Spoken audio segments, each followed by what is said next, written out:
Welcome to No Clip, the podcast that's like a book club for people who don't think that books reward them enough for being good at them. I'm Chad Ruthermond. And I'm Andy Kinnick. And today, we're going to be talking about Shovel Knight, which is a game that was developed and published by Yacht Club Games and was released in 2014 on Windows, 3DS, Wii U, OS X, Linux, PS3, and PS4, 2015 on Vita, Xbox One, and Amazon Fire TV, which is the surprising one, and then on 2017 on Switch. Yep. I don't know how you play a game on Amazon Fire TV, but apparently you can play Shovel Knight. First, if you give us a like or a rating, it'd be greatly appreciated. We would love it. Yeah, if you're watching on your Amazon Fire TV, give us a like or a rating. And tell us how you did it, because I don't know how that works. So Shovel Knight is a pixel art. It's like a retro indie 2D platformer. But for real this time. Yeah. Which, if you're not a long-term fan, is a joke that we like to make sometimes about how every indie game for like a block of like 5 years was just a retro 2D platformer. And I think that Shovel Knight might be just the game that made that the truth. It's either that or I feel like it was Super Meat Boy that made that the thing, and Shovel Knight kind of was like the thing that made people go like, okay, they did it the best, so now we have to do something else. Yeah, this is one of those games that's very well loved by its community. It is and loved by its developer, I think. Yacht Club Games, as their name might imply, are a company that is very good at resting on their laurels. They have made Shovel Knight, expansions to Shovel Knight, and Shovel Knight related things pretty much since the release of this game. Yeah, I just looked it up, but they used to work for another studio together. I can't remember the name of it, but they made like the Shantae games before. Yeah, I don't remember the name of that studio either, and I've never played a Shantae game. Me neither. Yeah, but you can definitely see, at least from what I've heard of Shantae, you can see a sort of like, we'll say a philosophical through line between them, and that they are these retro platformers that specifically like call back to the NES and SNES eras, both in their design and as far as aesthetics go. The King Knight thing about this game that I want to just immediately start talking about and say right up front is maybe the most impossible to criticize element of this game is its soundtrack. The music is doing an inverse of what we normally do. Yeah, it's because it is such an important thing, and I think something that we would just be in resounding agreement on. A classic no-clip-ism. My third note on my paper is that the soundtrack slaps ass. It does. It slaps really hard ass. And I love it. It slaps soft ass really hard. It does some combination of those things. But yeah, it does kick ass, and is really good and has deserved every bit of praise that it's gotten. They do the chiptune thing about as good as it's been done in an indie setting in a way that I am a little surprised. This isn't unique to Shovel Knight. But I don't think that many other games have done it. It's very faithful to like the Famicom's actual music capabilities. So it does give it that like more authentic feel. Like because something like Celeste had a great soundtrack, but it feels more modern. Yeah, this is great and also feels like of the like 1991. Yeah, and most likely, and this is something I could have looked up but did not, most likely they composed it using that sort of hardware, at least in emulation. Yeah, I think they had some kind of a program for it. Yeah, I know that in the recently released Bloodborne PS1 game, they also used, at the very least, an emulation of the hardware that would have been available at the time to make the music for the Bloodborne remake, and it sounds incredible as well. And that's not an easy feat to accomplish in either case. Like, yeah, like it usually would feel like it's gonna fall to one side where it sounds authentic and is kind of lacking in quality a little, or the other way around where it sounds good but isn't as faithful to the limitations. yeah, and that will carry into more discussion later, I think. But the fact that the music is so good helps the fact that this game can get kind of repetitive. On the player's part, because you will be repeating sections over and over again, means that you, as you go through it, you're never like hearing the same loop of music and going, oh no, I'm bored of it. You're just like, if I could jam it out. Yeah, and it's a good time. Yeah, and the game knows that its music's really great because they have that bard character in the town that will let you like request songs for him to play. Yep. And reward you for doing so. Yeah, and they made him a nice. collectible even. Like they knew that would actually motivate people to like platform. I'm sure it would.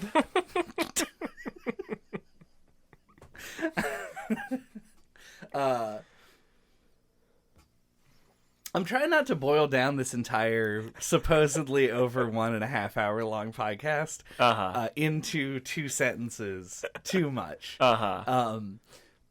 But do you want to go from the music into the visuals? Sure. And then we'll go from there.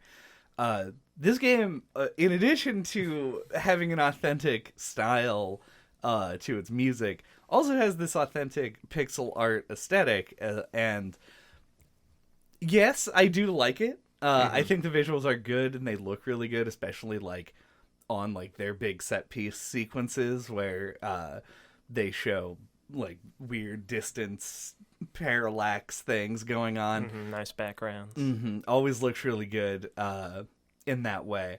I found it a little messy in gameplay, personally. I don't know if that's just me and my special eyes. I that definitely wasn't a problem for me. I can't say authoritatively that it was your special eyes. I thought it looked pretty clean. I don't know. Yeah, like it does also kind of do the thing that the music does, where I think it tries to stick to a like mostly faithful color palette, but they obviously break it a lot if you're looking for it. But like in such a way that you don't really notice. Like there's stuff like the dragon mini boss, and like obviously like the standout example is Spectre Knight's giant robot. Yeah. Where it does things that you could never even dream of doing. But it pulls like a nostalgic hat trick where like it actually looks a lot more detailed and like contrast and all that than NES games. But like when you look at it, you feel like it looks like an NES game. Like if you actually look at Mega Man, it looks way more simplistic and blocky than Shovel Knight does. Yeah. But like you don't think about it that way when you're playing. Yeah, especially if you have like a decent amount of distance from those games. If the last time you played Mega Man was in, 1992, then you're going to be like, this is exactly like Mega Man and no one can tell me otherwise. But yeah, it is. It's one of those things where when I was playing it, I felt like the really sort of like fun, colorful aspects of the art, while still like recognizing the retro aesthetic being like nailed, essentially. Like they really hit it in a way that makes it just looks fun. Yeah, it's got that another no clipism. It's got that like Saturday morning cartoon feel. Yeah, it sure does. And imagine like Shovel Knight cereal being a thing. Oh, let me Google that. Yeah, no, I could definitely. I'm looking at a box of Super Mario cereal right now, so it's definitely within the realm of possibility. Yeah, you got Shield and Shovel marshmallows in every bite. Every bite?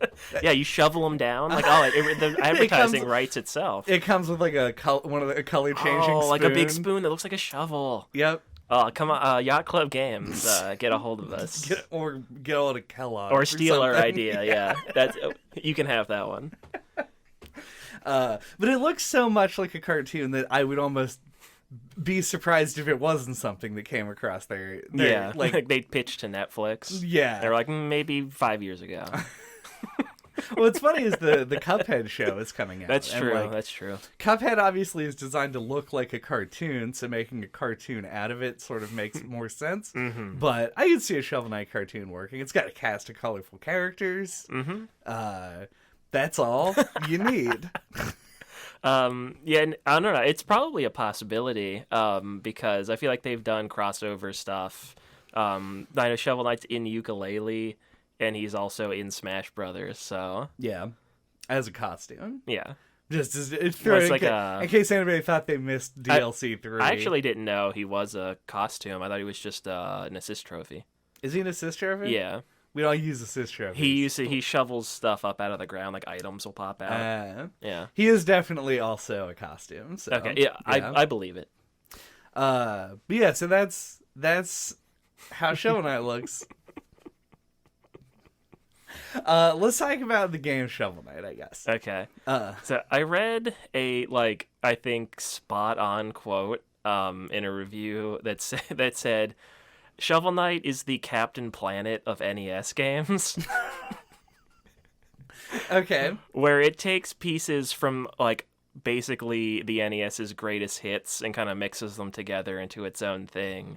Because you got a world map like Mario Brothers 3. Mm-hmm. You've got the towns and the downward thrust attack from Zelda 2. You got the pogo jump from DuckTales. You have the sub weapons from Castlevania. Mm-hmm. Probably other things. But well, I think the level design for Mega Man. yeah, and the bosses and everything from Mega Man. Yeah. Yeah, if only the bosses actually gave you their abilities in some way, but they don't really do that. No. Then it would be perfect. Also, it has corpse running from World of Warcraft. It does also have those things. My favorite NES game. Yeah, so, and that is actually, when you run through it like that, a great description of the game's mechanics. Mm-hmm. I immediately latched on to the, I guess, minor history before I get into that. Mm-hmm. I did play this game before. I did not finish it the first time I played it. I, in fact, have absolutely no idea how far I got the first time I played it. But I played it when it released on the 3DS, because it was a long time ago. Sort of. And I didn't own any of the other consoles that it was on, except I could have gotten it on PC, but I wanted to play it on a bus. So 3DS it was. Mm-hmm. And didn't remember much of anything about it, other than I remembered there being the ability to break your checkpoint balls in order to get treasure out of it, and then you could... That was an extra challenge thing. I didn't do that ever. Me neither. But it is there and is a cool touch, yeah, I think. I love it on paper, but yeah, it always felt like it was so long in between checkpoints that it never felt even a little bit worth it to me. Yeah, and it was never in a situation where it was I got through a zone and was I could do that again, and then went back and broke the checkpoint ball. I that never was a thing I thought about. If I ever accidentally hit it, I would have a mini freak out. I'd be oh god, please no. Yeah, the game has on the Switch, where I played it this time, has Amiibo support, and one of the little Amiibo abilities, I think all of the Amiibo abilities are little sprites that follow you around, and the Shovel Knight one just goes and hangs out around any treasure that there is. So if there's treasure hidden behind an element of the foreground, you can run and jump and get it. And he always just floats over the ball, and I was don't you fucking tell me to do that. You saw how many times I died getting here. Get out of here, Shovel Knight. Yeah, come on, Shovel Knight, get the fuck out. And that was, I meant to experiment with more of them, more of the Amiibo abilities, so I could have maybe an interesting thing to talk about that you wouldn't have experienced. But I played the game so quickly that I scanned one Amiibo and then beat the game. I scanned it in and then sat down and played the whole game. And so I didn't try any of the other 3 amiibos that there are, so couldn't tell you what those do. It's fair enough. It is a pretty brisk experience. Yeah, it's not particularly long, and I really didn't have anything going on.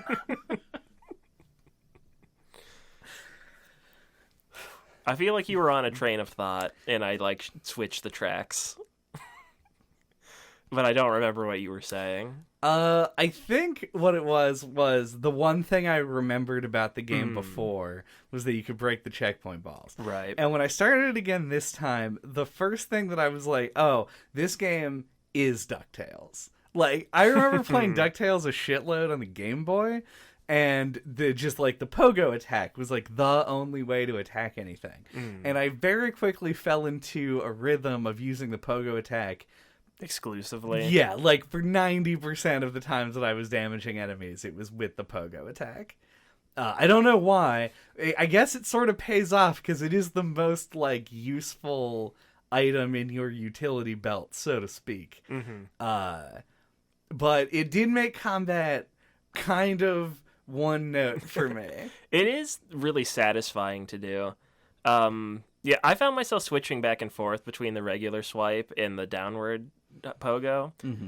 But wish that I would have ever used the sub weapons. Like I started to use them more as like towards the like last third.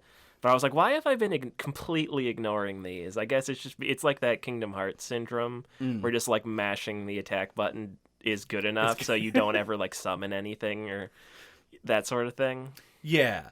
I found that I found that I hated the regular attack because it's supposed to be like that. Yeah. So I use the pogo a lot, but I did use the sub weapons. I thought a lot of them were very cool. Yeah, I liked them. Yeah, I don't like the way that you cycle through them. I don't know what a better way of doing it would be. I couldn't even suggest one. Maybe a weapon wheel, but that would not be very SNES. Yeah.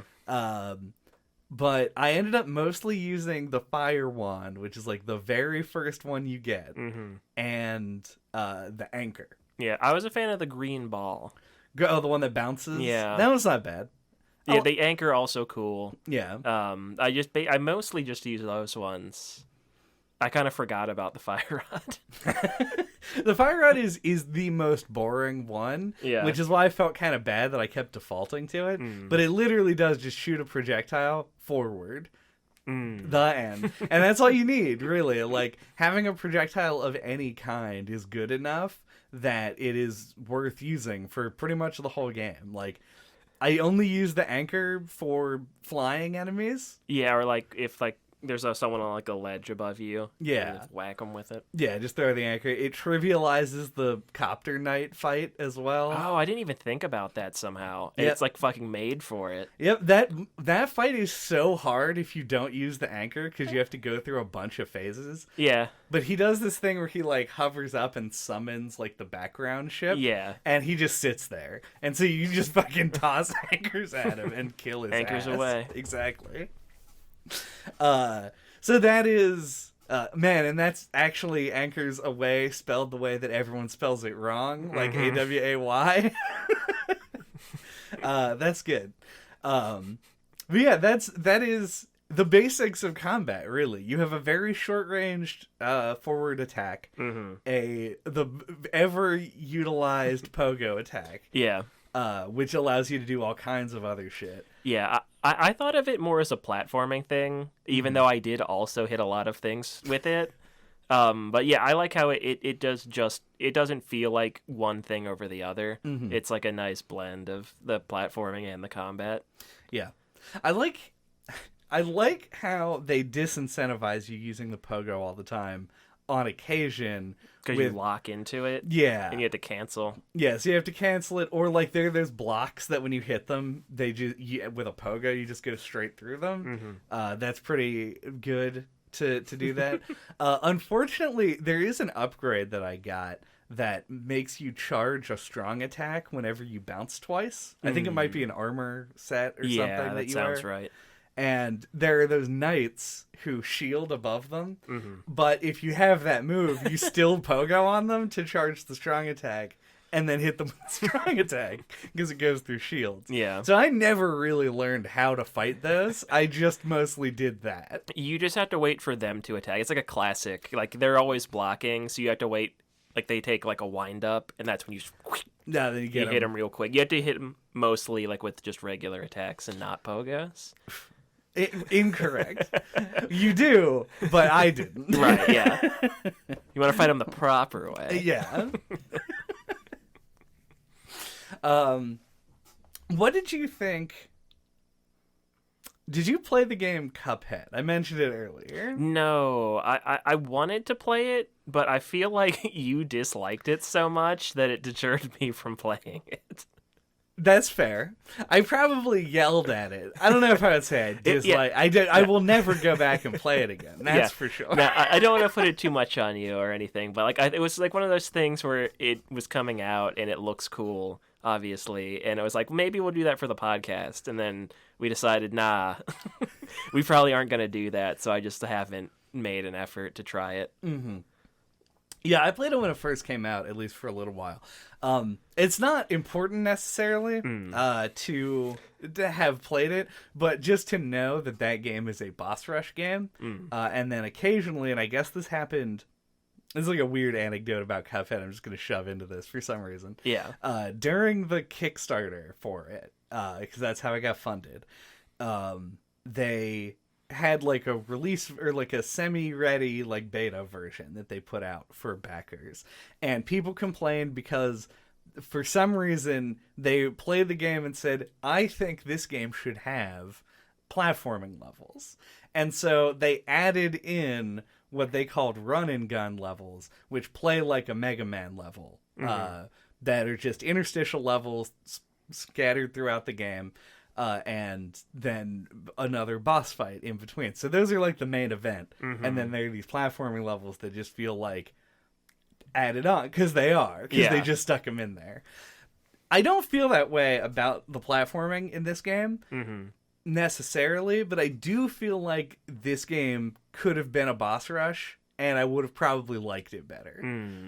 I thought the bosses, with one exception, were outstanding. It's weird for me to like bosses more than the other parts of a game, and this is a game where that just is the case. I can't say that I relate to that. I felt pretty normal about it, where I liked the levels and the bosses probably about an equal measure, but the boss fights were really quality.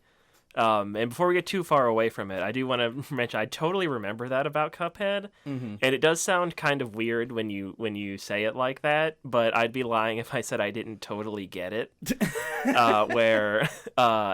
When you see the game, it does kind of seem like it's a platformer for some reason, and then it was like a boss rush game, and people were like, "Oh wait, that's not what we thought this was." Right.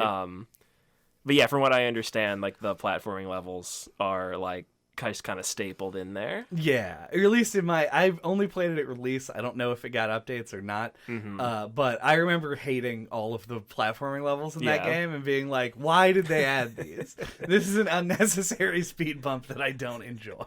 But to get back to Shovel Knight, I thought like the regular levels were like pretty good. Like I feel like it does a good job of that, like teaching without tutorials kind of thing, where it kind of like the mechanics were really intuitive based on the level design, and like I feel like it did just enough with like introducing a mechanic and then like iterating on it throughout a level and stuff like that.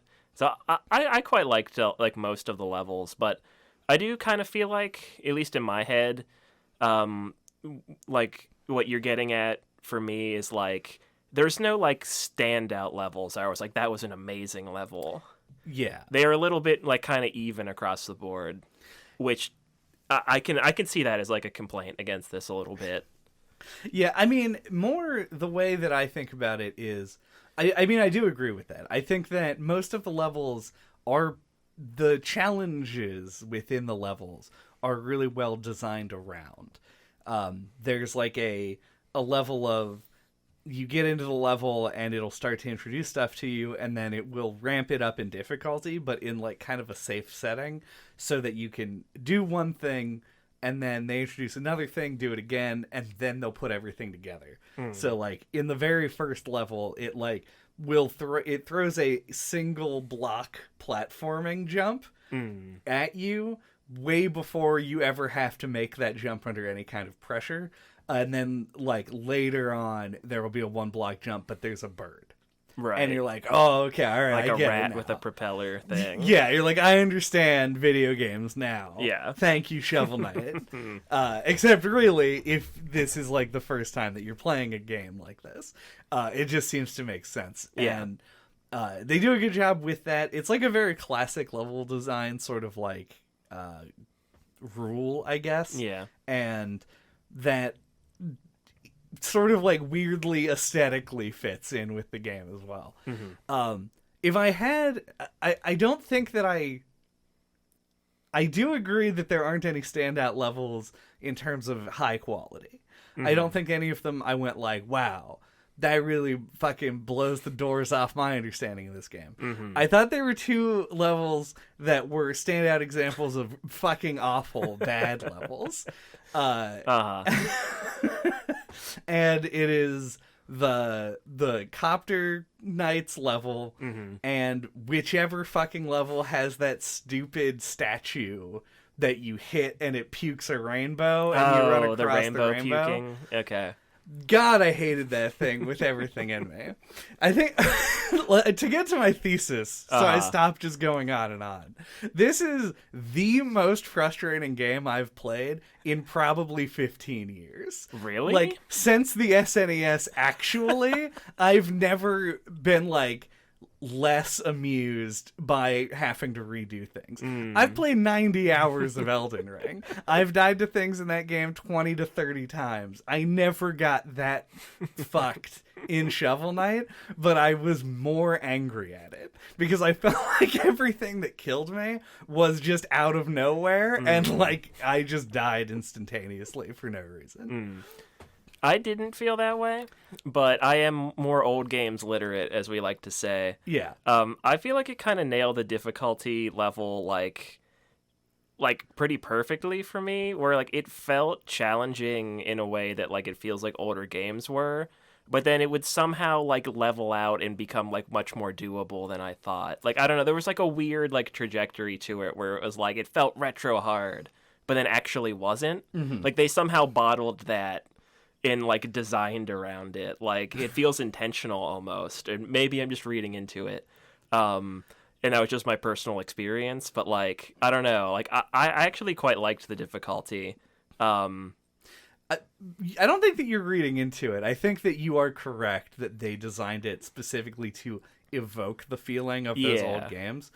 And I don't know the best way to put this, because I don't think that what I'm talking about is necessarily difficulty as much as it is. Yeah, like it's a game that easily frustrated me without like I think the most I ever tried like a single jump or like a single thing in a level, let's just say like a section, was probably like 7 to 8 times on like a particularly bad one, but it was always, I would always die in a way that made me angry at the game, which is a difficult thing to quantify. Like, what is it about it that made me hate it so much? And I can't explain that properly. I know that I hated that platform because it was just too small, and it made it really awkward to use. Yeah. I guess one where I do agree with your call out of Copter Knight, or I think that was what his name was. Or Propeller Knight. Propeller Knight, yeah. Propeller Knight's level, because like there was that one part where you had to like climb up the ladder and then like fall onto the jellyfish, and then the screen above that was like kind of annoying too. You had to jump on a little platform and then like the guy would shoot green balls at you. Yep. So that part frustrated me. But it is kind of hard to put your finger on it, because it feels like the fact that you can fall down the screens is kind of frustrating. But it's inconsistent with that. Yeah. Like, there's, here's the levels mostly underwater. Treasure Knight? Treasure Knight.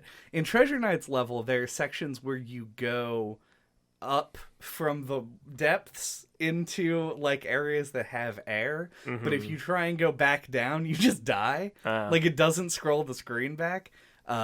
Because I tried to go back to get something that I missed, and it just killed me. Interesting. And yeah, so I think inconsistency is probably one of the things that frustrates me. And then there are just like a lot of gotcha moments where something comes out of nowhere and is like, aha, gotcha. Also, fuck every part of the game that has that is in complete darkness. And you have to jump on the like disappearing platform. Yeah, thing. disappearing platforms or like the rain, and that I know is a me thing. I liked the rain thing. The rain thing was cooler Because I died to it once and had no idea what was happening, and then I was like, oh, you can see the rain bounce off the platforms.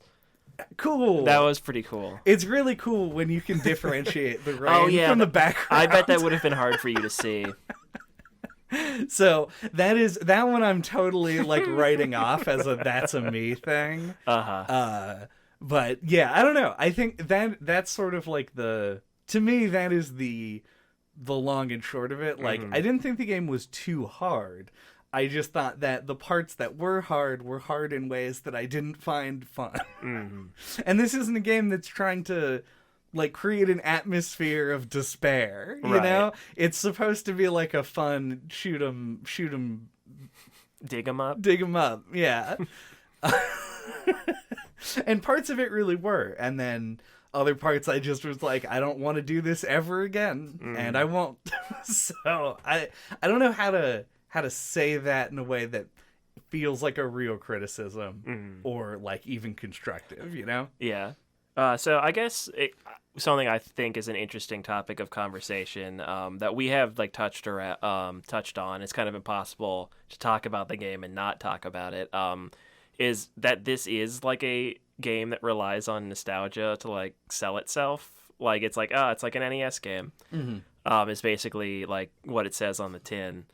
But I think it does it probably better than any other product that I'm aware of that relies on nostalgia to sell to people.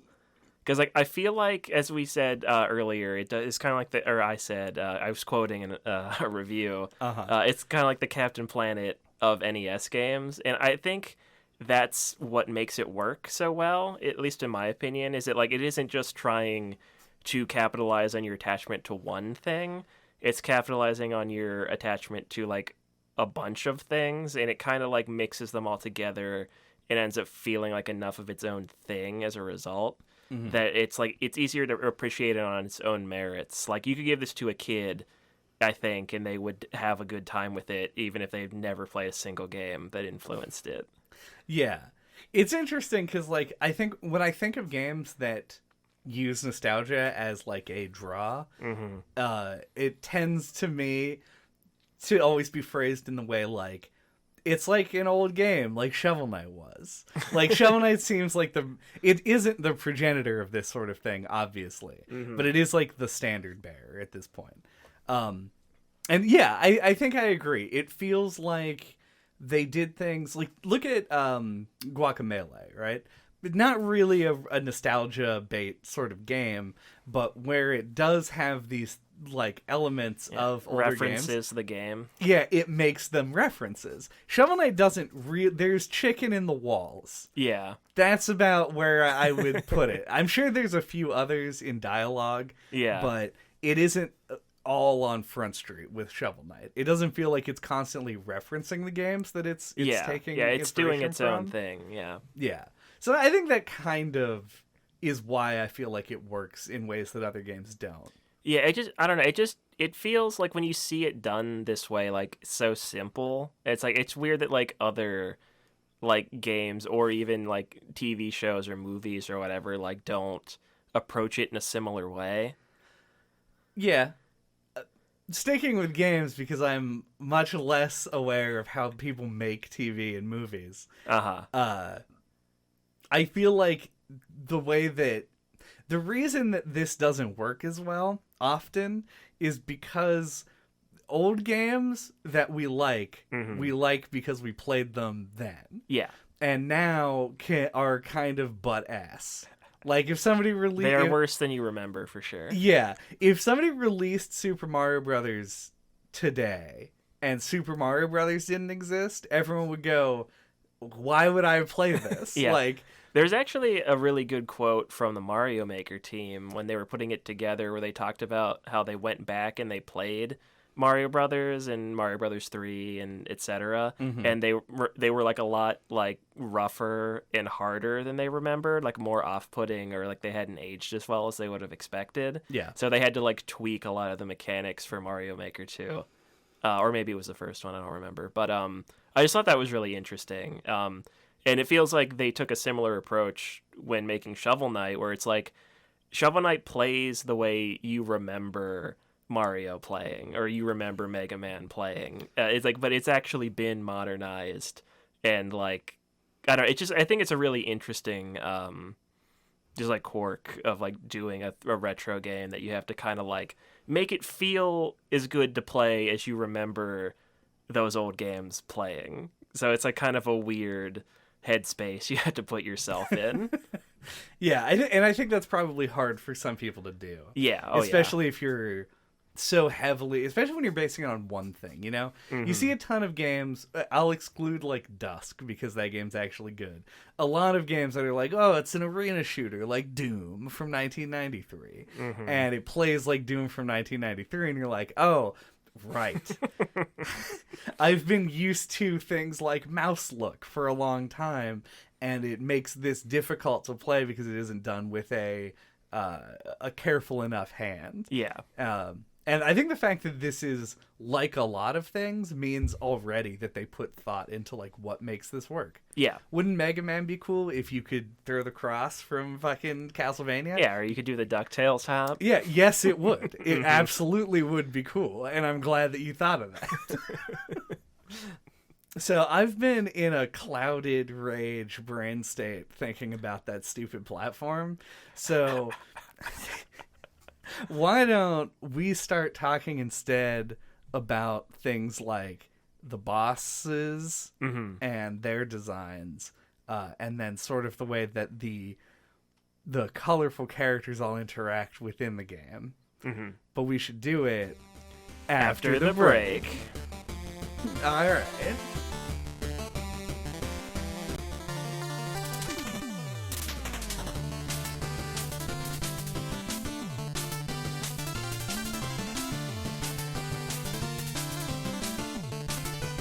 Welcome back. So what I wanted to talk about, the thing that I most want to talk about, and we can kind of like skirt into other things if you want, is the boss design.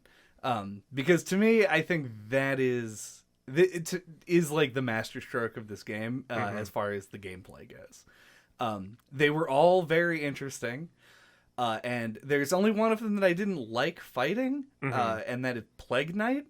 But he also was interesting. Like, definitely is interesting. Just feels a little bit too fucking all over the place for you to get a handle on, like, learning patterns and stuff. Which is kind of how you have to fight bosses like this. I think the one I liked the least was Treasure Knight, personally.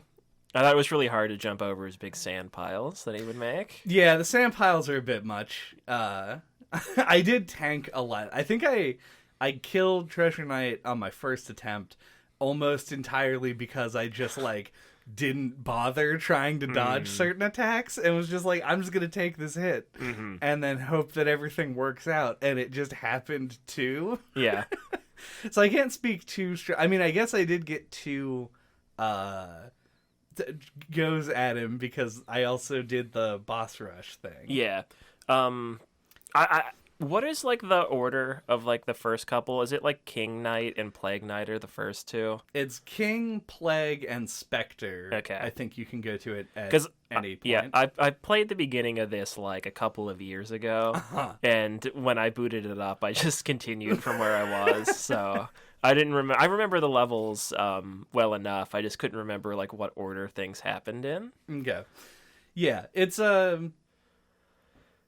mostly, I would say, those are three of probably my favorite, like, platforming sections in the game, are the ones in those levels, just because they ones that didn't kill me as much. And I think King Knight is probably on the weaker side as far as bosses go. Yeah, like fighting him again at the end game, Last Supper boss rush. It felt the most just kind of like nothing of a boss fight. You just kind of pogo on his head. Yep. Like the confetti is kind of hard to avoid, but you don't really have to worry about it because you kill him so fast. Yeah. It's like, it's hard to avoid, but also it doesn't really matter if you get hit by it. Because, yeah, you just kill him really quick and he dies. And, like, Spectre Knight, I think, is a really good fight. Yeah, I like Spectre Knight a lot. Yeah, it's an interesting one because it uses the arena more than I think any other fight. It actually has platforms in it. Yeah, he throws his scythe around and you have to use them to get out of the way. And it's one of the few boss fights that made me feel like I was optimizing as I was playing. Yeah, you know? It's like I think a lot of the bosses kind of are those like high pressure boss fights that like where you have to kind of like make quick decisions, like jump over him, like don't stop and think too hard or you're gonna get hit, sort of thing. Like the kind that give you sweaty palms, so to speak, and sometimes literally. But Spectre Knight feels like one where you actually have to like memorize, like a more like traditional kind of boss fight experience. You have to like memorize, like, oh, he's throwing it this way, so that means it's gonna go at this angle, so I had to like jump off this way, and then he's gonna come over and then I can pogo on him, you know, like It's the most one that I can like recall exactly how it goes in my head, because you had to actually like learn it. It does, it feels really good to learn, and also like, you know, like, oh, if I know where he's going to be before the scythe shows up... Yeah, you can whack him. Yeah, get behind him, get a couple extra points of damage in. It's also a fun one to use the items on. Yeah. It was cool coming back to it at the end and having more available tools. Because the first time I fought him, the only thing I had was the fireball. And you can still use the fireball to, like, just get in a little bit of tertiary damage here and there. And so, yeah, it's a fun fight. It's probably one of my favorites in the game. And I'm glad that it's also one of the really early ones. Like, King Knight makes sense to be super... Yeah, it's like the introductory... Yeah, that level seems to be signposted to be like... Oops. It's a nice cool breeze. Yeah, it's a nice auto mode on the air conditioner. Fucking Polar Knight in here with his AC. Yeah, so King Knight feels like it's signposted to be sort of the first level you do. It's the one closest to the town, and it has... I think people talk about King Knight in town. I think people probably also talk about the other ones, but I only remember the King Knight stuff. Yeah, it's definitely set up to be the first level. It's air quotes the first level, because this game does have some, like, I called it in my notes, I don't know if this is a real word or not, but like it's soft non-linearity. Right. Okay. Or soft linearity, whichever one makes more sense to you. But it's like, it opens like a couple levels at a time, which is just like an approach that I like. I mean, I think plenty of games have done it, but I feel like there are other games that like don't do it that could benefit from it. So I always like it was like, oh yeah, open 3 levels at a time and let you pick. Yeah. Yeah, I like that approach as well. And it makes you sort of like... It lets you go into the levels and get like a taste for them. And you can choose to sort of like you come could back leave later if you don't like it. Yeah. I never did that. I probably should have in some cases. There were some levels that I really had a difficult time like with and could have just left, did a different one, then come back after I got more health or whatever. But it never, like we were talking about earlier, it never became such an issue that I felt like, oh, this is insurmountable. Like, I was always able to finish any level that I started, and it usually didn't take too long to do. But that does lead into the second set of bosses, which I think are... Well, we didn't really talk about Plague Knight.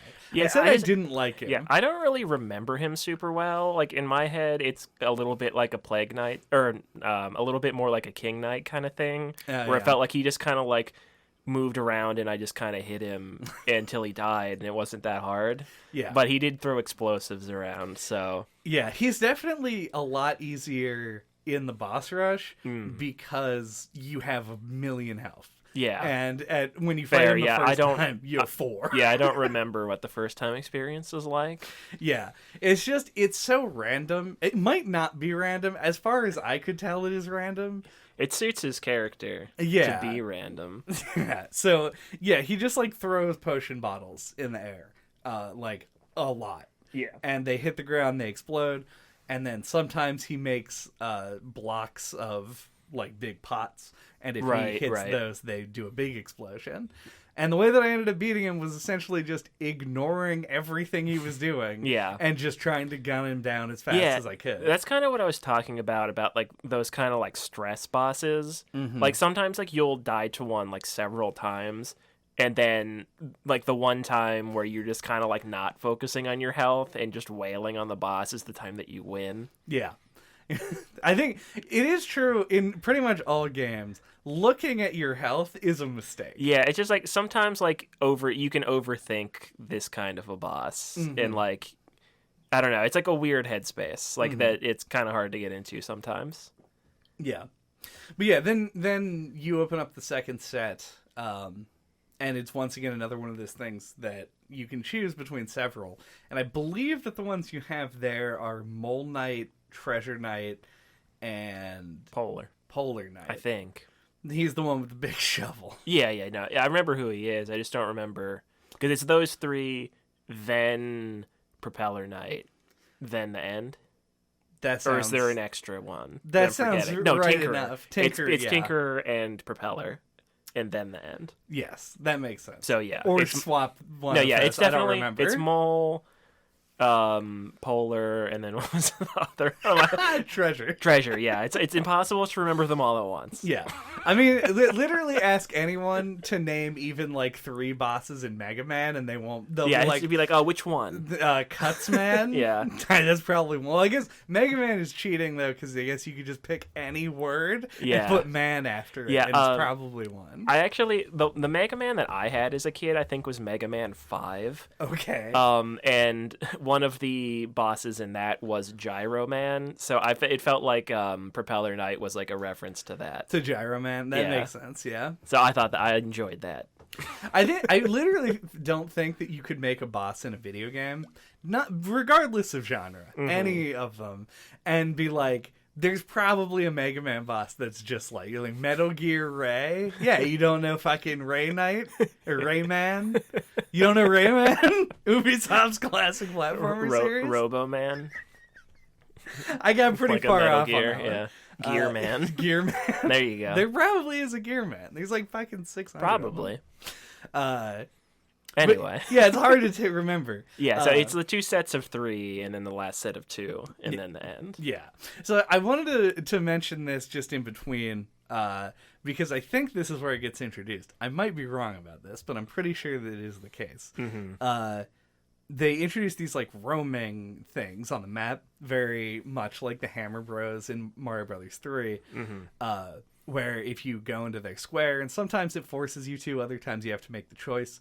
And they move around in between stages. Yeah, like anytime that you load into something, then you introduce a fight with them. If I'm being honest, I never actually went through a stage when one showed up. I always jumped right to them. I don't know why that is. I just had to. It was just in my blood that I had to kill those things. Yeah, for me, I think I did the first one and then never bothered with them ever again. So you never fought the big dude who swings around? I don't think so. He's really cool. Oh, yeah. I know what you're talking about. I feel like I've seen like a clip of him. Makes sense, yeah. He's a very interesting... I mean, his character isn't that interesting, pretty one note. He's like, if I kill you, I get to be a knight. And yeah, that is actually interesting. Yeah. So he comes in and tries to fight you. His moveset's really cool, though. He like runs around. He's like a big, buff, like, stout man. And that's his Mega Man boss name. Stout Man. Yeah, and he really likes dark beer. And he will like whip a chain up into the I don't know, the top of the arena has these little points, and then he'll swing back and forth and then jump down on you. It's a really cool fight because it uses like the pogo, but then also punishes you severely if you pogo at the wrong time. Yeah. And it took me a couple of tries and ended up being like one of my favorite bosses in the game. Of course, not one of the ones that comes back for the boss rush. Yeah. Yeah, I don't know why my instinct was to avoid them. Well, you definitely avoid the fucking Hammer Bros. Yeah, that's 3, true. so. Yeah, I think it was like I did it once, and then any other time, like when I'd come out of a level, they would like move away from me. So I was like, I don't know. It was made them easy to tune out. Yeah, that's fair. I'm trying to think if there were, because I know that there's that guy, and then there's I think a Black Knight fight that you do that way. I think I think I did. Yeah, I think I had to do that one. Yeah. Yeah, and I think that It there's might be like multiple a couple times that you have to fight him that way. I think I ended up fighting him 3 times. I think he's the boss. He's that one. He's the boss in the last world. Like the ascent, or like the first level of the 2 last levels. Yeah. He's the boss. Yeah. Yeah, and then I think there's an introductory fight with him, and then I think he has one wandering encounter. But yeah, I don't know. I just think I thought those were very cool, and I was very attracted to them and did them whenever they showed up. Yeah, I did like the Black Knight fights. Yeah.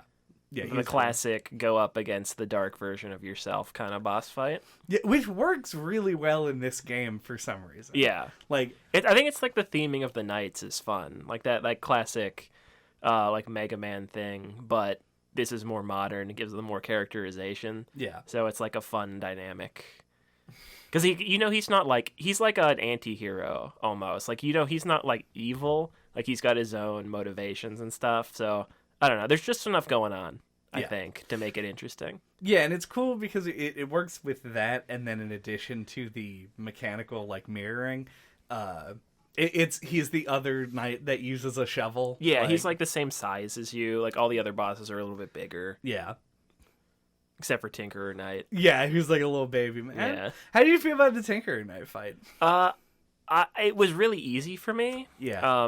But like I actually like in the boss rush at the end, like his like running around baby form was actually harder than the robot part for me because he just like randomly flails around. Yeah. But I think that's funny. Like that's probably worth it right there. Like the fact that he's like pathetic, and then the reveal of the big robot is cool. Mm-hmm. But yeah, it was a little bit on the easy side, but I think I don't know. Spectacle did it for me, I guess. Yeah.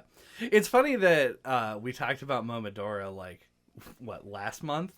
A month before, not too long ago. Yeah, it was in January, I think. And it also has a boss like this where there's like a little guy. Oh yeah. And you beat it up and then a the big floor thing breaks. shows up. Yeah, and then the robot comes in. It is like the exact same thing. It's really except with titties. Yeah, we're bringing it back. Fuck those titties. Don't clip that. Different bad phrasing there. But in this particular case, yeah, it's a big robot instead. Weirdly, this is my nostalgia point, I think, is I love a boss that is invulnerable except his head, and you have to climb up on him and hit his head. That's why, I guess it's why I like Shadow of the Colossus. It's probably not why. But it reminds me of a lot of older games that I played. The fucking Teenage Mutant Ninja Turtles games did this. It's just a cool thing because it makes the boss more of a spectacle than it is otherwise. And I also really liked him, even though, he's pretty easy. It's a difference in kind. He was a lot more stressful during the boss fight, though. I do agree. The boss rush. I agree. Though for me, it was the robot form. I think I was like out of magic or something and was like, oh, I hope they give me a magic potion or something at the end of this. And then that future stress made me not know if I was going to dodge those missiles or not. But yeah, he's pretty cool. Polar Knight, I thought was maybe a little too easy for how late in the game he is. Yeah, it always was stressful, though, because of the death spikes. Yeah, I've said it before many times. I'm done with instant death spikes. Don't ever put them in a game again. Way less of an issue, I think, in the boss fights than it is in the main. First of all, you can just walk on them as long as you're in hit stun. Yeah. Or hit... invulnerability. Yeah. There's if you're damage boosting. That's the word that I was forgetting. Of course. There's like a Mario term for it. Yeah, so you can like totally get hit and then land on the spikes and walk around. Mm-hmm. But in the main level, I didn't like the spikes. But I don't know. I thought the boss ended up. I think they were compensating for the fact that it can kill you in one hit. Yeah. By making the rest of the fight A little bit too easy. Yeah. Still very cool to some extent, but yeah. Mm-hmm. I think Mole Knight is another favorite for me. Mm-hmm. It's really satisfying to pogo off of him as he jumps out of the wall. That is true. It's got a cool like timing element. Yeah, and you can also like dig him up when he's like in the ground. Why didn't I think of that? I never knew how. I always just waited. Oh yeah, you can dig him up, and it negates that attack. I'm such a fool. A fool You am don't I. even go to school. Unbelievable. I can't believe that I don't go to school. Yeah, I like that his theming also involved digging, and there were like a few lines of dialogue that acknowledged that. That was fun. Yeah. Propelling Knight, as I said before, very difficult unless you hit him with anchors. See, I didn't think he was too bad. Like he was one of the harder ones, but I don't know, I didn't think he was that bad. I don't know. I found it difficult to dodge both him and the projectiles coming from off screen. Yeah. No, yeah, it was one of the harder ones, but I didn't think it was too bad. Yeah. There's one that we have not talked about, I swear. But maybe I'm wrong. Treasure Knight? Yeah. Yep. I knew it. Yep. We skipped him by a mile. Yeah, and I think he's probably my least favorite personally. He's pretty boring. Yeah. Like to be totally fair. I like the idea of his anchor hook shot, but I don't know. I don't really think they do that much interesting with it. Yeah. I like that he moves vertically. That's about it. Like, he has a cool, like, the fact that he does... He can, like, negate your pogoing a bit. Yeah, and he can move around in the arena. It's another one that uses the arena in a cool way because it has the water, which makes you jump higher. Mm-hmm. But that's it. They don't do much else interesting. Most of his attacks are really slow and telegraphed and easy to avoid. And then he just does... He just kind of moves around. Mm-hmm. It's kind of his whole shtick. So yeah, I wish there was a bit more to him. I will say that when I got to the boss rush and I was like, oh, am I gonna have to fight every boss in a row? I might just quit the game right now because it seems like this is gonna take a long time. But I ended up... You were concerned about the length of time it would take. I know, it's so unlike me to be concerned about that. I have a note that, like, when I got to it, it seemed like, I think kind of like the levels, like it would be, like, stupidly hard to do, but it actually isn't. Like, it ends up being, like, really manageable. No, that was baked into my concern about the time. Is if I died, really I'd have to go back through it again. Yeah, and it ended up being like one of my favorite parts. Yeah, it works really well. Mm-hmm. Also, to drive home the point that I never thought to dig up Mole Knight, at the end, in order to pull them up from the ledge, you dig them. Yeah. And it took me like a whole minute of me trying. I was like, I pressed like all the buttons. I was like, it's because you only pogoed. Yeah, I didn't never do the remember dig to ever. dig. Yeah. One thing I really like, and it's just a little detail, is that on the, like, after you beat a boss, you had, like, the screen where you're at the campfire. Mm-hmm. Like, after you wake up, you can dig up the campfire. Yeah. Which is a detail that I like. And also a detail that Smokey the Bear likes. Yeah. Put it out. Put it out. I don't... That's Smokey the Bear's catchphrase. That's his new 2022 catchphrase. Hey, people don't have fucking time to be told that they're the only ones who can prevent forest everyone fires. knows that. Now you're just going to tell them... Dig it up. Dig it up. Put it out.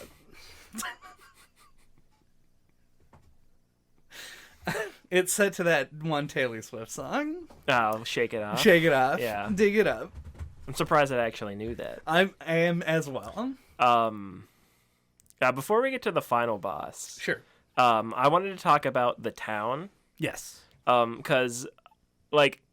You said that the bosses are like the masterstroke for you. Like for me, I think that the town and those like other little like supplemental mechanics that revolve around that are like the Bob Ross like happy little trees, element of the painting that is Shovel Knight, because like it's fairly simple on paper, but like I feel like it adds so much, especially to like this kind of game, to like a platformer where at least somebody like me, it can get like a little old where it's just like doing levels on a map. Like I like that it gives it a little bit more of a sense of place. Like I just really appreciate those kinds of details, and I think that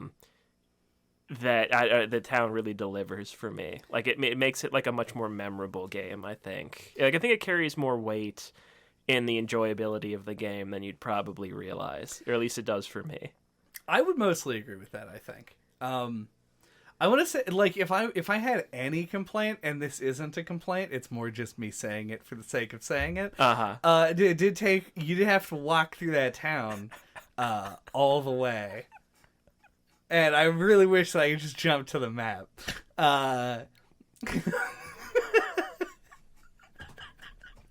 Walk all the way through town. Yeah, like past through the kid, 3 screens. the kid with the hoop. I'm like, all right, I get it. I've seen him. I did all the stuff here. Let me go.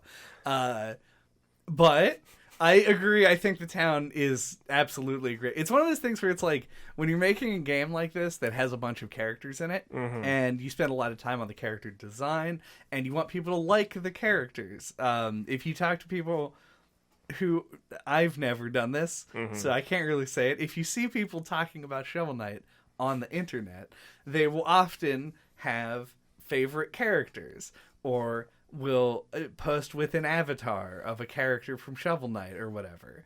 And you don't get that unless the characters actually have personality. And the town allows that to be a thing. Characters talk about the other knights and about the Order of No Quarter and how things used to be. And people have dialogue, and there's a guy who sells you food vouchers, and you're like, what's his deal? I don't know.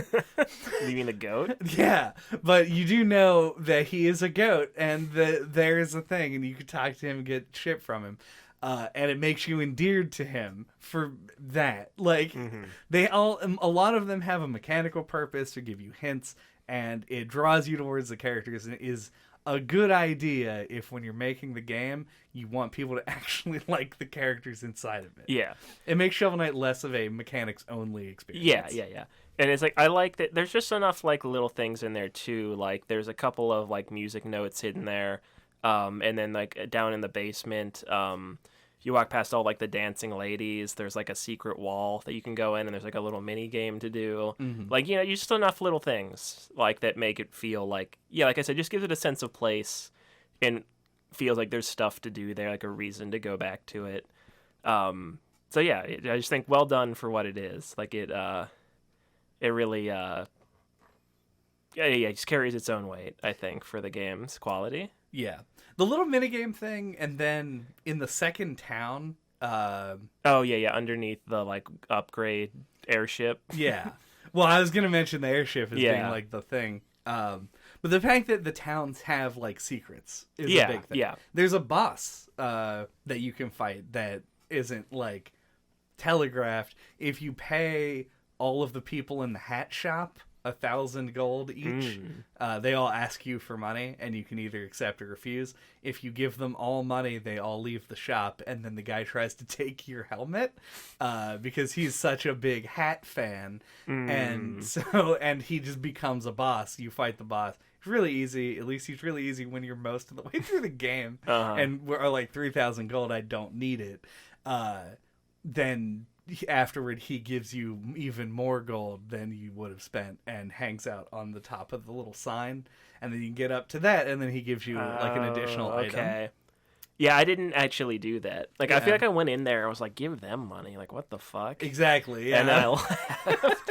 It would help, I think, if there was like a little bit of a justification, even if it was a jokey one, for why you would want to give everyone in the shop money. Yeah. It is really weird. And the only reason that I ever went back there is because I got to the last level and went back to, like, spend gold and be like, can I upgrade any further than I am now before going to the final level?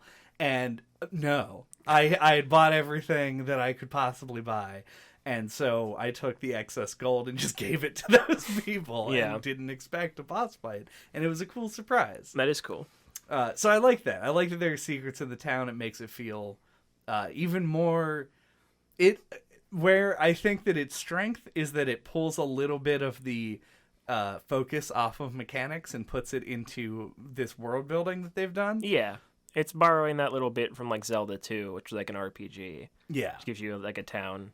Yeah, like and like there's like the guy with the apple costume that tells you about like the apple whale or whatever that thing is, and it's just like it's cool that like a NPC in the town tells you about that, and then you can like go to it, and it's like its own unique area. Yeah. Did you ever use those boons? No. Me neither. That feels like such a classic thing to play a game like this and then have an ability and go like, fuck it. I'm not gonna use it. Yeah. Once I use it, it's gone. The classic, like, I can't use any antidotes or ethers or whatever because I might run out. But yeah, I would love to see the statistics on that. I think the problem is it doesn't show up in the wheel. Like when you're cycling through, you have to use it from the menu. It's like, I'm not going to press the pause button. Well, you just forget about it. Yeah. That way. I only ever remembered it every time I fished up one of those things. And they were like, let's give you... Oh, wait, sorry, you already got one. I'm like, yeah. We did, I think, kind of mention this earlier, but I did kind of want to talk about the corpse running for golds mechanic and like the breaking of the checkpoints, which I guess we already covered. But I was thinking we only kind of mentioned it. But, we'll lump it in. But those are the two things that it feels like are like new, like fully new things that this brings to the table that aren't lifted directly from a specific NES game source. Yeah. Yeah, they feel like the part of those like more modern elements, and I think it works really well here. I like the corpse running idea, especially because it's thematically appropriate, and it isn't just like the Dark Souls like rip-off thing where it's like specifically like losing like a currency. Well, I guess it is losing a currency. It's like it doesn't feel like losing like progress, like or like like that's how you level up in Dark Souls, and it's like it's more it's like it's simpler, like which fits this style of game. Like they took a mechanic that I think could have felt like it was forced in there, and I think made it work. Yeah, it's something that when you're making a platformer now, like in the modern era, you basically are tasked, your first job is to come up with a fail state, a punishment for dying that doesn't mean having lives and continues. Because apparently we've just, and I say apparently because I feel like a lot of people agree with this, I do as well. We have moved beyond lives and continues. It's too old and is usually pointless. Normally it doesn't mean anything when you have lives and continues. So this is a very good way of making the fail state, and it's one of those things where like at the last level it's very freeing when you lose like 2 gold and are like, don't need to go get it, I can just fly by it. Because it's one of those things where early in the game it's really interesting to have to go back and get your shit because sometimes it goes into some wacky locations. But then late game or like at the end of a level or at the very beginning of a level, you can like freely go by it without caring because you're not losing much. Yeah, and it's clever that the bags have little wings on them, so it involves platforming to get them back. Yeah. Though I will say, I kind of wish that there was a failsafe to prevent them from showing up in impossible to obtain locations. I was thinking a cool thing to do would be make them so you can pogo off them. That would be cool, yeah. Grab to collect them, yeah, because off. You can hit them with the swipe and it grabs them, but you can't actually, they don't have hit detection where you can bounce off of them. Yeah, you just plummet to your death. Yeah, that would have been cool. So if they float over like a bottomless pit, you can actually get them. Also, what a cool speedrunning mechanic if you could, so you could die on purpose and put it in a place where you could like somehow. Yeah, that would be cool. That would be neat. Yeah, Club Games. Yeah. And get also every single other game developer. We got all the ideas. We got the cereal, the Netflix idea, the For ideas for Shovel Knight 2, even. Yeah, Club Games. Have you guys heard about Netflix? We had an idea. Mm-hmm. They've just been so busy working on Shovel Knight, they missed Netflix. Yep.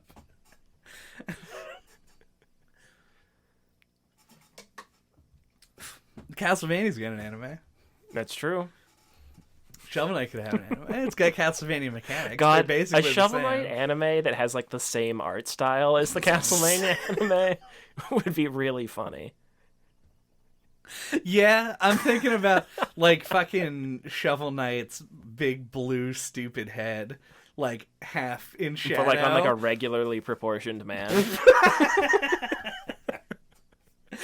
That would be extremely good, yeah. But yeah, I like corpse running, except when it reminded me of how bad I was doing. Sure. That'd be the one when it was like, you got go back and get your 8 gold. I'm like, fuck you.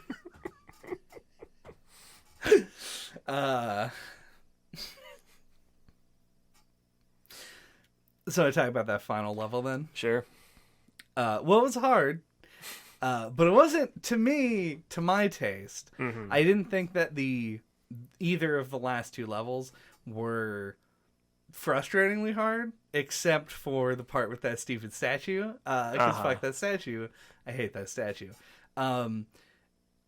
Otherwise, I thought they were actually pretty well designed. It was a nice combination of all of the other mechanics. Mm-hmm. It felt actually good in a way that I feel like I see these games that have like a different mechanic for every level.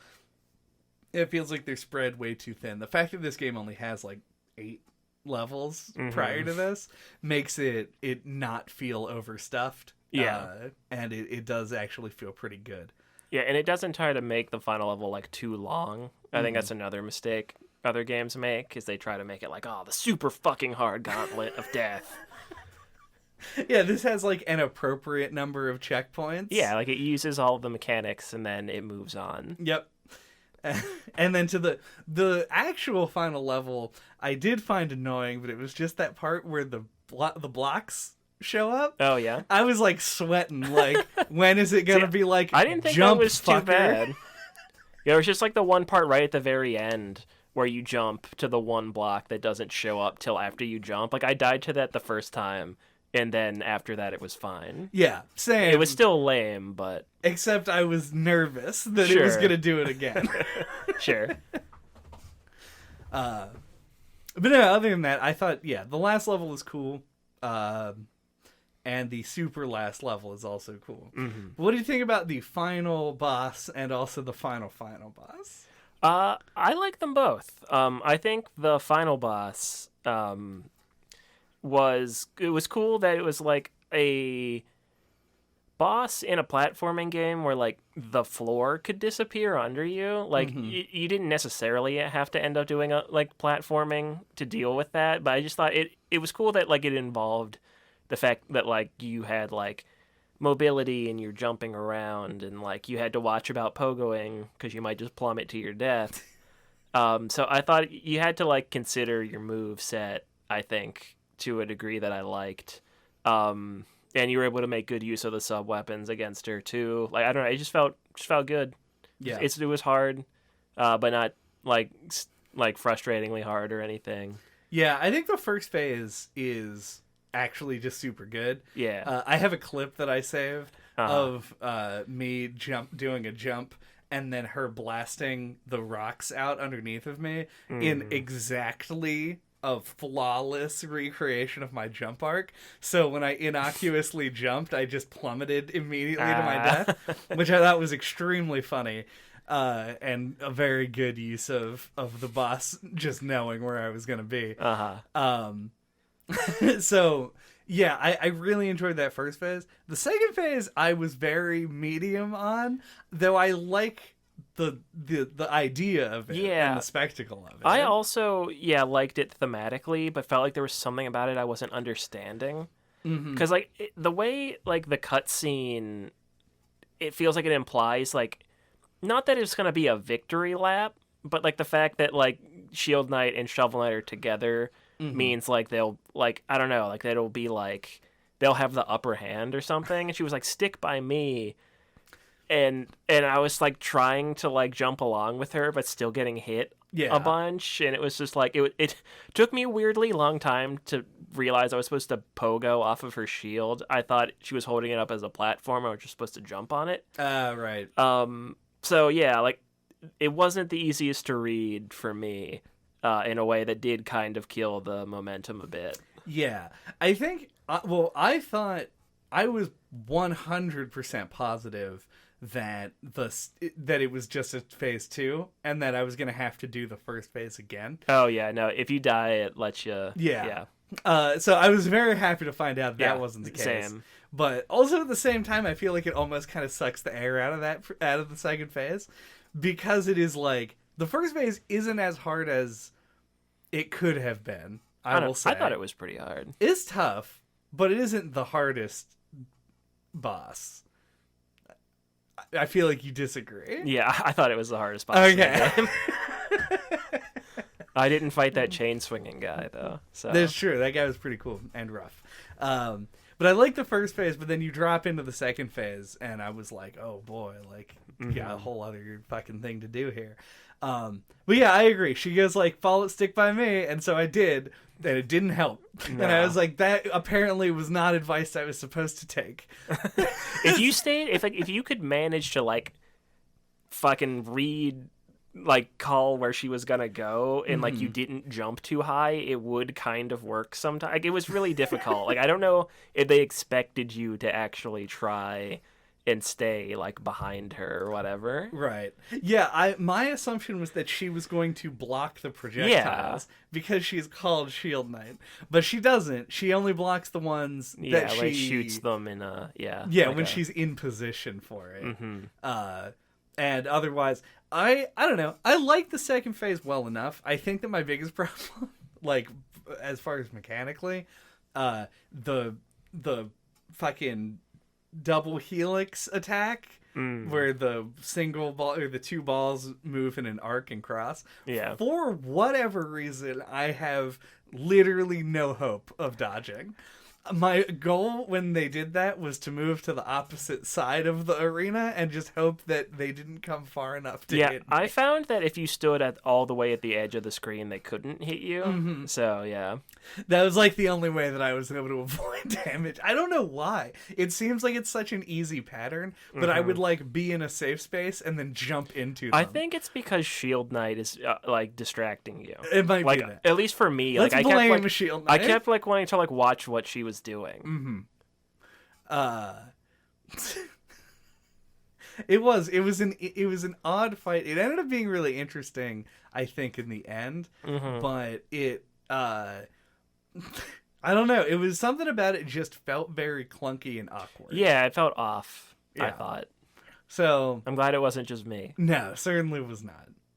It felt like the kind of thing where I would like look it up, like watch other people do like a blind playthrough and they'll get it right away or something, and I would feel stupid. Like, stick by me. I get it. I'll go somewhere else and then come back when you do the move. Yeah.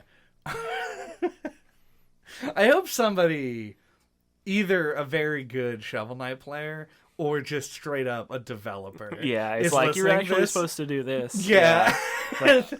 I want that comment. Yeah. I want a comment that says, like, this is exactly how you do the fight. You are stupid. Yeah. Because then we would at least know that there is a way. Yeah. That wasn't just random movement. And where there's a whip, there's a way.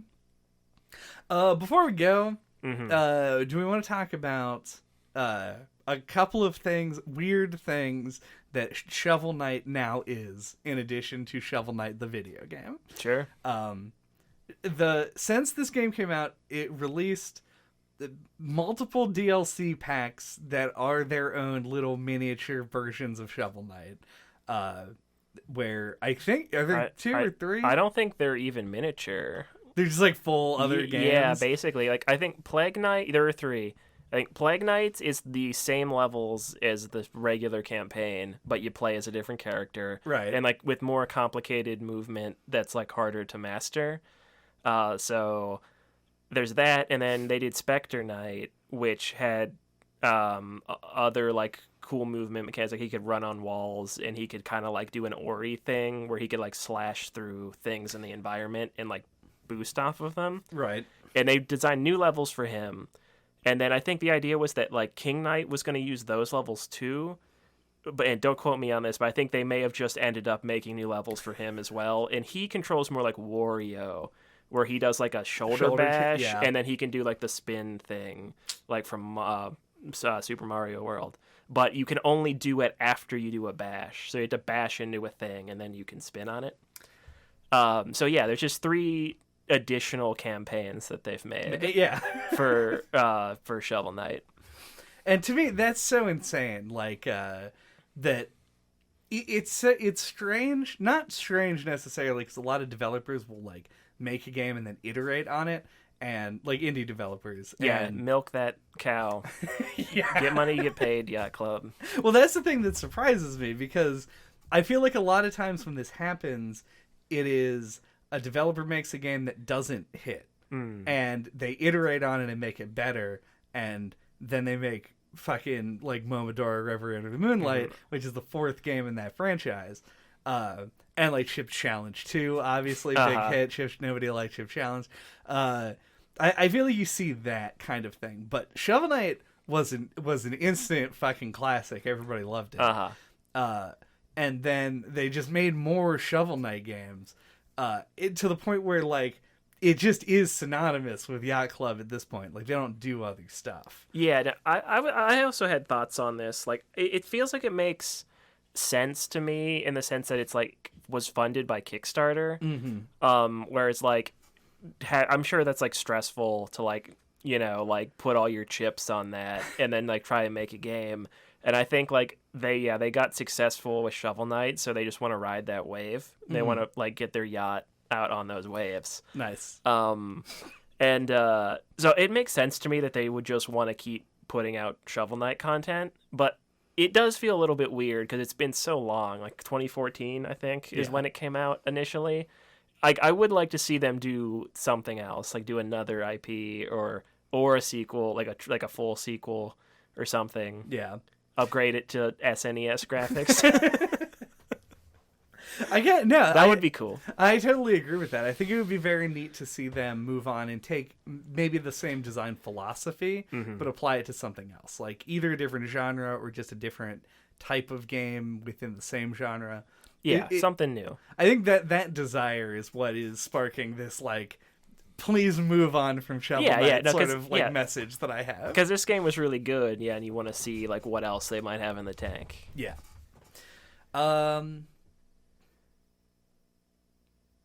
Also, it's neat the number of options that are in the game. There's a ton of shit you can do, from like making little tweaks to how the game looks, and like the body swap option for Shovel Knight and Shield Knight. Just like neat little things they added. I think this is to follow on from the previous conversation. What happens when you develop the same game for 8 years is that you can eventually make the version of that game that just works the best for everybody. So that was cool to see. Do we have Stanley Yelnat's thoughts? That is like the biggest reach you've made ever? Yeah. I don't know why that was the first thing that came to mind. It actually makes no sense. It makes sense. Yeah. Think about it. It's a specific reference. I think like people in our age group had to read that in school and we'll get it, but if you go 5 years in either direction, who knows? Okay, let me try one more time. The reference was to Holes. Yeah, for anybody who's unaware. The novel. Do we have Madame Zeroni thoughts? Wait, hold on. Do we have Kissin' Kate Barlow thoughts? Are your thoughts gonna take refuge on God's thumb and drink sploosh and eat onions with the yellow spotted lizards? Well, my Kissin' Kate Barlow thoughts are now... boop. Do we I don't know shit about digging, as it turns out. Mm-hmm. Do we have fire rod thoughts? Sure. All right. I have no suggestions either, so... my fire rod thoughts are... this has been on my backlog for a long time.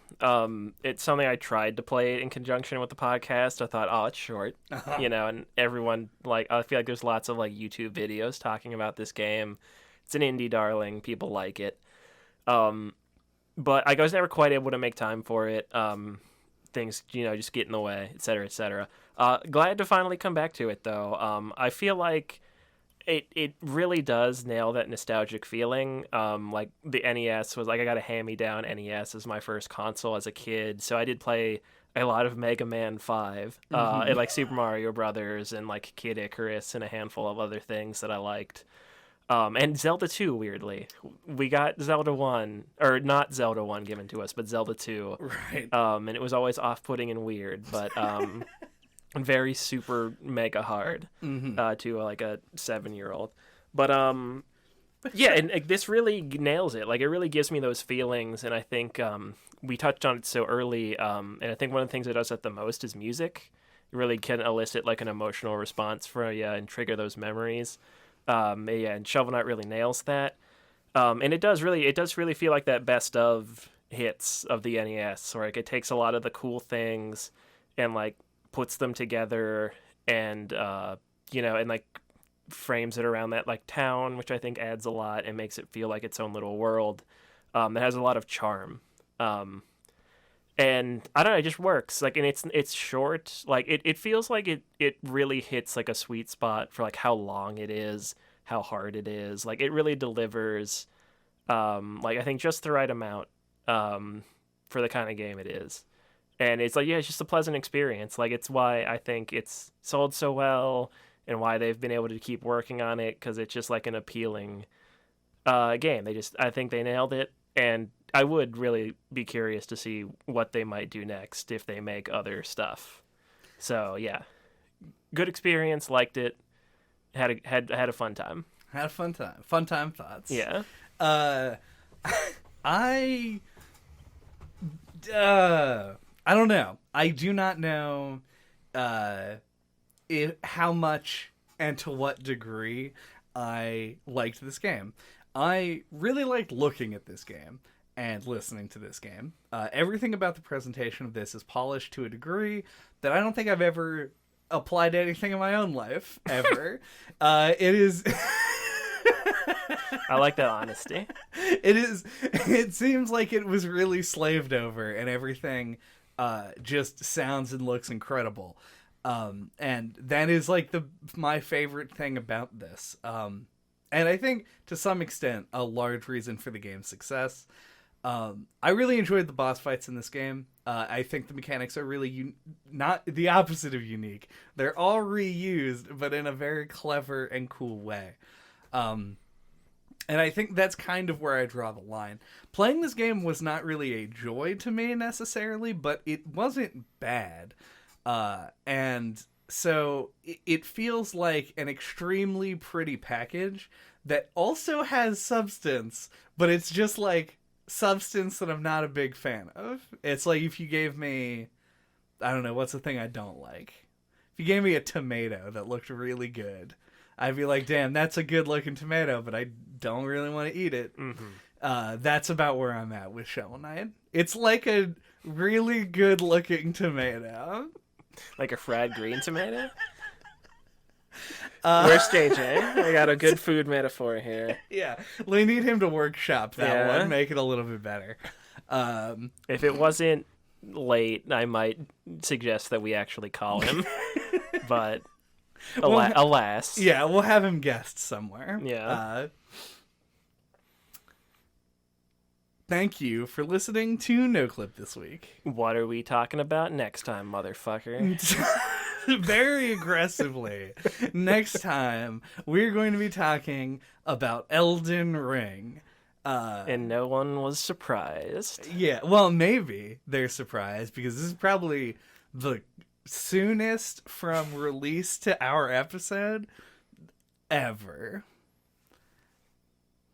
We can run through the list later and that's fact check probably it. true. But yeah, it'll be less than 1 month from release, which is we've done the like follow-on shit, like where we did the Tony Hawk one right before the remakes came out. I was thinking like Kingdom Hearts 3 we did soon after it came out. But that episode got delayed. It did get delayed, Yeah. but I think we recorded it though. Anyway, this doesn't matter. It's possible. I don't know. It matters to someone.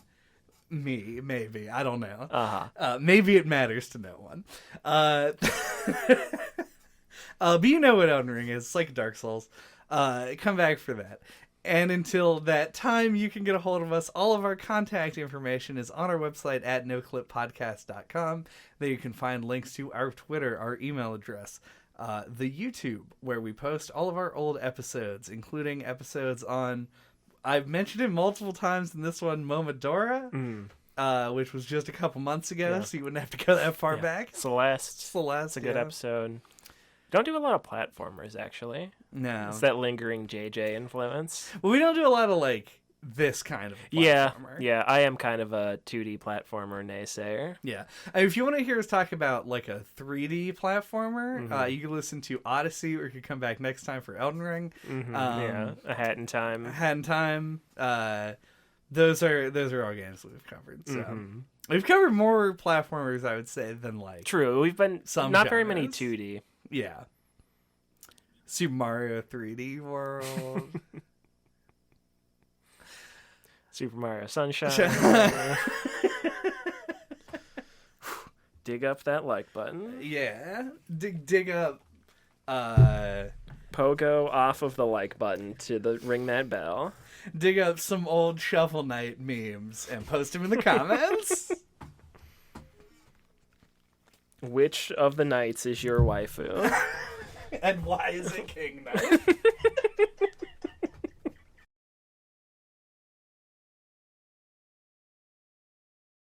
It's probably just these shitty chords. That's probably what it is. It sounds better now also, so all right. It's probably good. Gotta replace those. How are we going to afford that?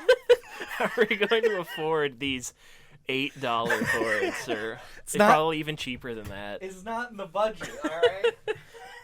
But please go to our Patreon. Yeah, patreon.com/please get no clips. Yeah, we don't have very many fans, so you're going to have to donate $500 per person. Each. Yeah. That's the only available tier level.